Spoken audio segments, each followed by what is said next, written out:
పోలీసులని ఎదురు తిరిగారని ముగ్గురు యువకుల్ని సిఐ రాములు నాయక్ రోడ్డు మీద కూర్చోబెట్టి ఒక్కొక్కరికి 10 దెబ్బలు చొప్పున 30 దెబ్బలు కొట్టాడు.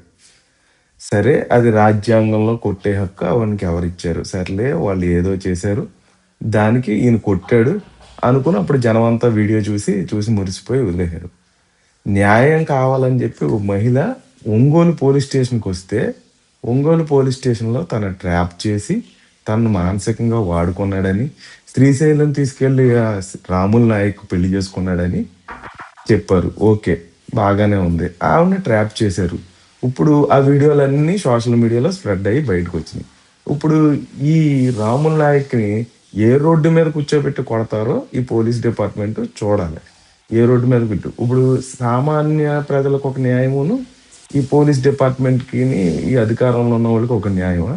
ఇప్పుడు ఈయన్ని ఏ రోడ్డు మీద కూర్చోబెట్టి కొడతారో మనం చూద్దాం. ఆల్రెడీ అతన్ని సస్పెండ్ చేసి తన జీతం తనకు వచ్చేలాగా చేశారు. ఇప్పుడు అసలు సామాన్య ప్రజలకు ఒక న్యాయం. ఇప్పుడు తెనాలి పోలీస్ స్టేషన్కి వచ్చిన తర్వాత ఆయన ఎన్నో అరాచకాలు చేశారు. ఒంగోలు పోలీస్ స్టేషన్లోనే కాదు, తెనాలి పోలీస్ స్టేషన్లో కూడా. ఇప్పుడు ఈయన ఏం చేస్తాడో అనేది చూడాలి. అసలు ఈ గవర్నమెంట్ ఏం చేస్తుంది, పోలీస్ డిపార్ట్మెంట్ ఏ రకంగా వ్యవహరిస్తారో మనం చూడాలి. ఇక